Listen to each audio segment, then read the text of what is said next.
Everybody, it's your commissioner here speaking, coming at you with another video, another five more reasons why you may not be improving as a fantasy manager, player, whatever. I hope you guys enjoyed my last video.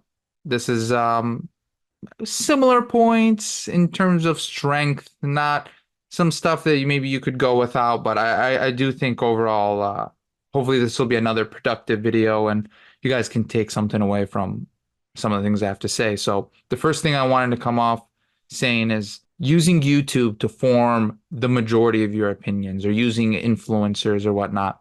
I know a lot of us in this league particularly aren't, head over heels over a podcast or a lot of YouTubers. I would say besides me and maybe two other people, maybe I feel like a lot of us or a lot of you guys, excuse me, before the season starts, you might pop on a video or two.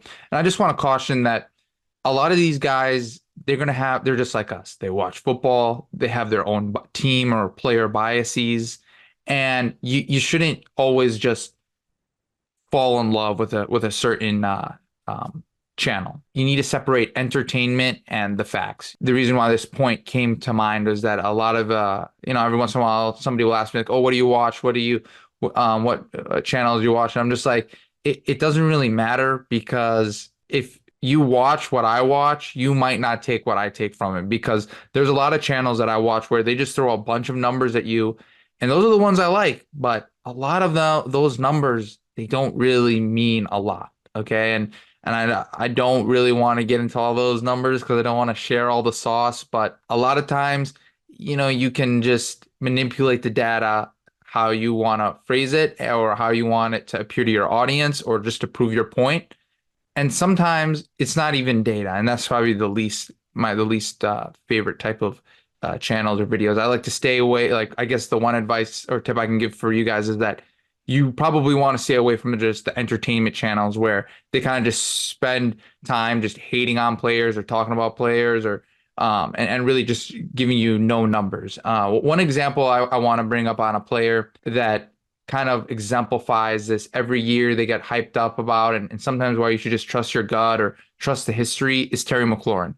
Terry McLaurin up until maybe this year or I would say for the last 3 or 4 years, it's like 80% pro Terry McLaurin talking about how yeah he's on a bad team but he's the number one wide receiver and when you get into the like fifth, sixth round, fourth round, he's as talented as they come. Terry McLaurin, in my opinion, has gotten to the point where he's just overrated as a player. He's a good player.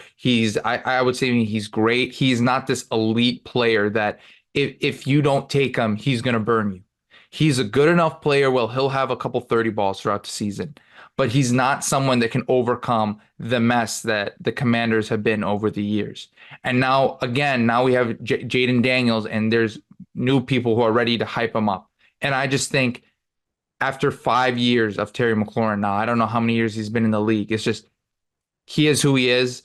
And Jaden McDaniels, a first read quarterback, after one read, he kind of just dips.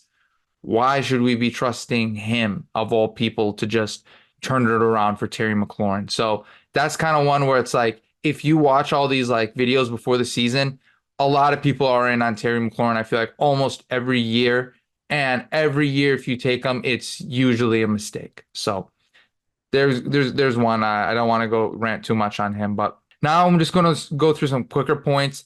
One is like singles. Sometimes singles are better than hitting home runs, and a bunch of singles are better than trying to go for the knockout player.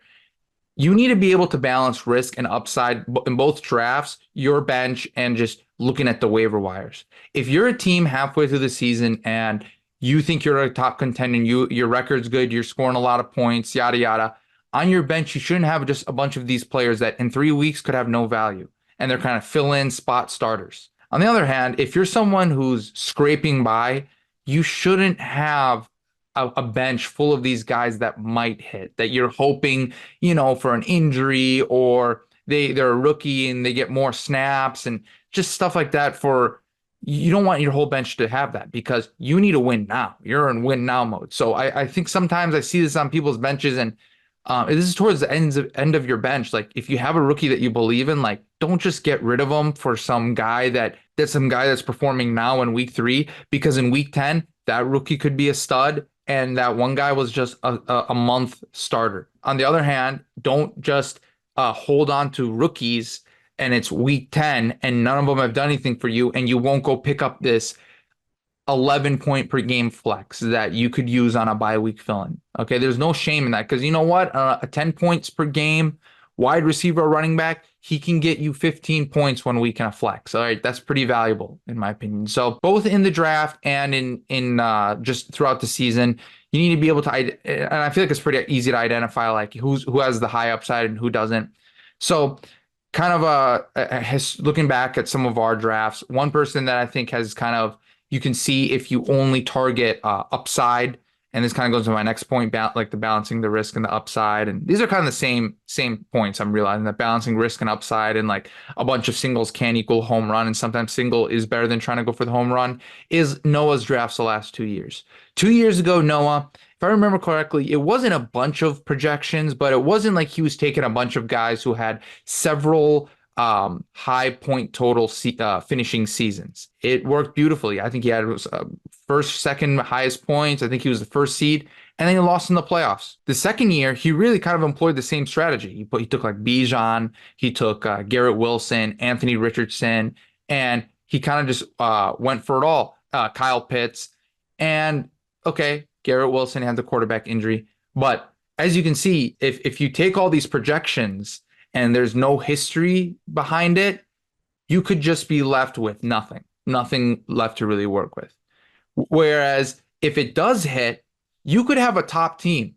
But what we've all learned in fantasy is the best team does not always win. And this is actually true in all of sports. And is that, yeah, you hit on all these projections and your team is going off. You know what? You can still lose. So not sometimes, all the times, you should sprinkle in a little bit of safety. Take that boring player, take that guy in the 7th round, where if you have a bunch of risk early in the rounds, you should start taking some safer players that maybe don't have the best upside, but they won't kill you. And at the same time, if you have a bunch of guys where they've been doing it for years and I try to stray away from having a super old team, but let's say that's how the draft felt to you and you have a bunch of older players. When you get down in the later rounds, don't just keep it going. All right. This is where you can take some dart throws. And just remember that while a 9th round pick can't necessarily hurt you, it can be very frustrating when, if you look back at your season and you notice that you didn't take in the 9th round, you took this running back that you knew had no chance of probably finishing top 10. And as you take that running back, you go look at your first 5 rounds and you literally took the safest players, just the players where they might not finish number 1 at their position. You kind of get what I'm saying when I'm talking about this. And another point to kind of go off of these two things is diversifying your players. Now, this isn't about age and about hitting their projections. This is more of just the style of player. For me personally, when I'm trying to build a wide receiver core, I want a guy that will get targets. I want a guy that can get touchdowns, and I want a guy that can win deep. Now, sure, I wish I could have all three. I wish they could all come together and be Calvin Johnson, but unfortunately, you can't have that. What I'm basically trying to say is you don't want to have 3 Christian Kirk type players. Okay, Christian Kirk, Deontay Johnson, and Amon-Ra St. Brown is not a recipe to win it all unless you have a very good rest of the team. Now, some years, I think like Deontay Johnson 3 years ago or 3 years ago, Amon-Ra St. Brown for his career, and Christian Kirk before he got hurt last year. That's a pretty good wide receiver core. I'm just saying that you want to be able to diversify. You don't always try and get running backs that is just volume. If you always chase volume, chances are you'll either always be drafting running backs in the first 2 rounds, or you'll never get a running back that can break off for a 70-yard run. That's kind of how it is. So you want to have a little bit of mix of different players on your team, because you want to have some, oh, this guy just got me 13 points in one play. And then you also want to have some players on your team that are just like steady Eddie. Okay. So another pretty straightforward point, that this philosophy doesn't need to be applied through the first 5 rounds. This is just throughout your whole draft, throughout the season, when you're looking to make trades. Even in PPR, you're probably going to want somebody that can break off for a long run, or having a Deebo Samuel is nice. you don't want three different types of Deebo Samuels on your team because there really is only one kind of Deebo Samuel. You don't want every single one of your wide receivers to just be a short target specimen or beast, whatever. The next point I want to move on and talk about here is marketing for trades.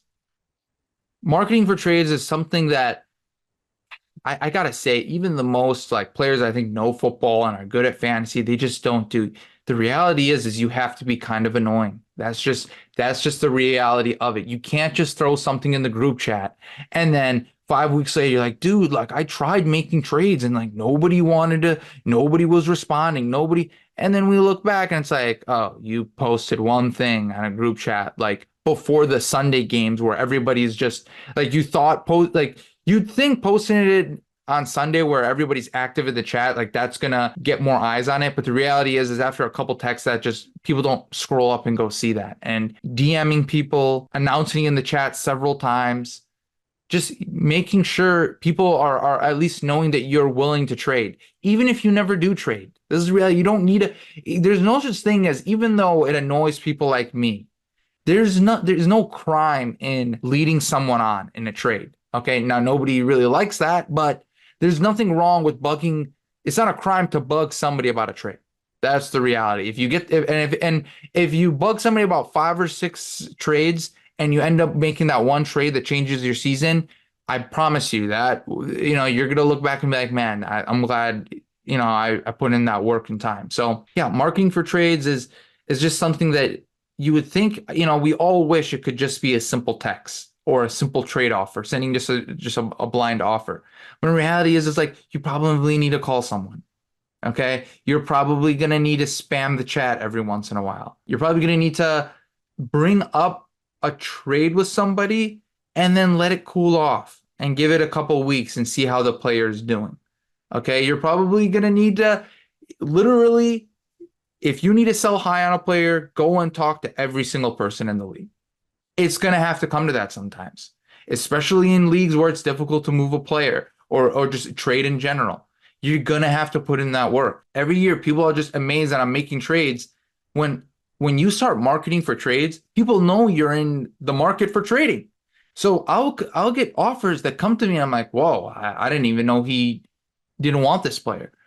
Or I didn't know I didn't know he valued this player so low compared to me. So that's that for marketing trades. And the last thing is that actually just came to my mind is not capitalizing on panicking. Now, panicking of other managers, this is something I love this. Every year it happens.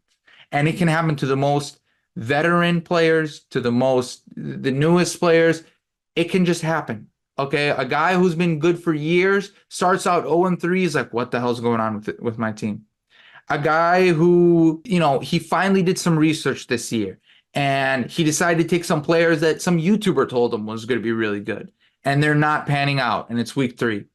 I know in my last video I said that sometimes it's good to blow it up early, but there are signs of someone who's panicking. It's just a kind of a gut thing.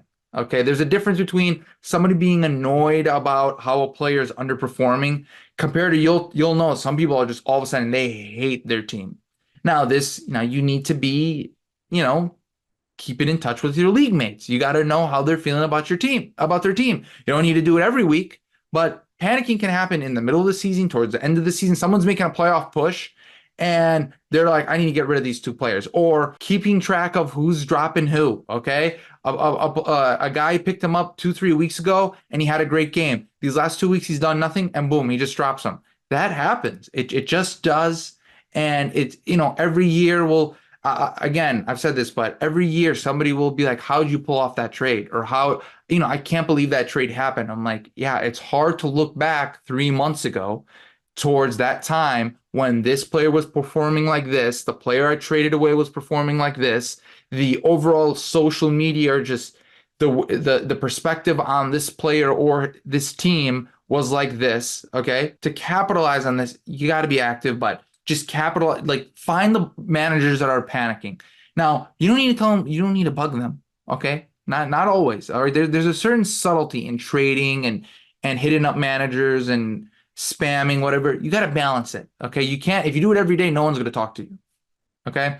And if you always try to, if you're making someone uncomfortable in a trade talk, they're probably not going to want to trade with you again.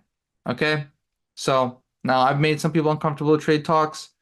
You know, sometimes they get carried away. It happens to the best of us.